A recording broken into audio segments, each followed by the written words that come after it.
बुजुर्ग की हत्या में फरार 25-25 हजार के इनामी पति पत्नी को पटेल नगर पुलिस ने किया गिरफ्तार। आपको बता दें, मामला देहरादून राजधानी के पटेल नगर कोतवाली क्षेत्र का है, जहां एक व्यक्ति की ने इलाके की एक महिला के साथ प्रेम संबंध बनाए। उसके बाद वह संबंध एक ब्लैकमेलिंग के रूप में सामने आने लगे और ब्लैकमेलिंग का खेल जब बुजुर्ग समझ गया तो वह उनसे बचने के लिए तड़पने लगा। लेकिन तब तक बुजुर्ग को महिला व उसके पति ने उसका कत्ल कर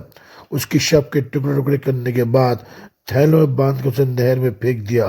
बुजुर्ग की हत्या का राज बेनकाब करने के लिए देहरादून वरिष्ठ पुलिस अधीक्षक अजय सिंह ने खुद कमान संभाली और उन्होंने पटेल नगर कोतवाल और एसओजी की टीम को कातिलों की तलाश में लगाया और आखिरकार 25,000 के नामी पति पत्नी को पुलिस टीमों ने पंजाब से दबोच लिया और उसके बाद उन्होंने पुलिस के सामने कत्ल का सारा राज बेनकाब कर दिया। इश्कबाजी में मृतक श्यामलाल को मौत मिली और इसके इलाके के लोगों को इस बात की भनक भी नहीं थी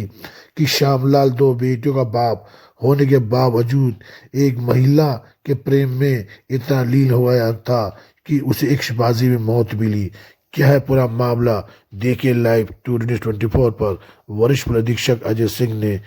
क्या कहा।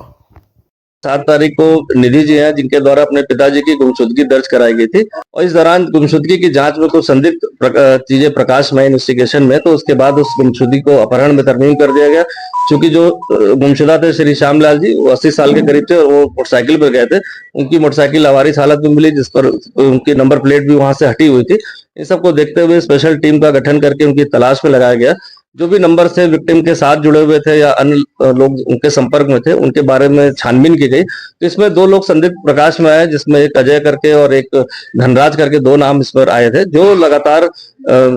टच में थे, किसी ना किसी अन्य नंबरों के माध्यम से टच में थे। और उसमें एक महिला गीता का भी नाम आया और उनके पति हिमांशु का भी नाम आया। जब 2 लोग को, ये चारों लोग मौके से मतलब यहाँ से फरार थे, जब 2 लोग को इसमें हिरासत में लेकर पूछताछ की गई अजय और धनराज को, तो इनके द्वारा बताया गया कि वो गीता के रिश्तेदार हैं और उनके कहने पर वो 3 तारीख को यहाँ पर आए थे, जिसमें 2 तारीख को उनके गीता और हिमांशु द्वारा उनकी हत्या कर दी गई थी और उसकी जो लाश थी वो टुकड़ों में काट कर रखी थी, जिसको वो फेंकने के लिए सहारनपुर नहर के पास फेंक कर आ गए थे। उनकी निशानदेही जानकारी के आधार पर इसके बाद जो है लाश को जो है अलग अलग पार्ट में जो कटी मिली थी, कुछ नहर से बरामद कर लिया गया था। इसके बाद 2 अभियुक्तों को गिरफ्तार करके जेल भेज दिया गया था। इसके बाद हमारी पुलिस टीम लगातार गीता और हिमांशु, जो उसके प्राइम मास्टरमाइंड थे, इनकी तलाश की जा रही थी। कल इनको रात्रि में अमृतसर से जो है वहां से इनको हिरासत में लिया गया और पूछताछ के बाद इनको थाने जब लाया गया यहाँ पर, समझ घटनाक्रम का पता चला कि जो गीता थी और उसका हस्बैंड जो है हिमांशु, जो एमबीबीएस का 4th ईयर का स्टूडेंट भी था, इसके बाद उनको पैसे की जरूरत थी, फीस भरने के लिए भी थी, साथ ही साथ अन्य खर्चों के लिए भी थी। और पूर्व में भी वो कहीं ना कहीं किसी न किसी बहाने, जो इसमें अभियुक्ता गीता है उसके द्वारा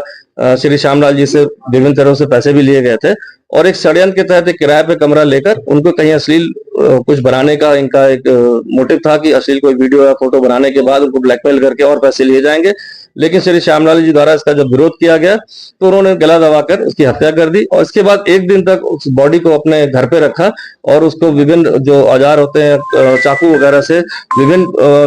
पार्ट्स में कहा जाए, दोनों हाथ और धड़ को अलग करके और उसको पैक करके जो है अपने रिश्तेदारों के माध्यम से नदी में फेंक दिया गया। इनकी गिरफ्तारी उपरांत इसका मोटिव भी क्लियर हो गया और साथ ही साथ पैसों के लिए ब्लैकमेल करके ये हत्या करने का षड्यंत्र रचा गया था, जिसमें 2 अभियुक्त पहले गिरफ्तार हुए थे। 2 मेन प्राइम अभियुक्त जो है कल गिरफ्तार कर लिए गए। आज इनको माननीय न्यायालय में पेश किया जा रहा है।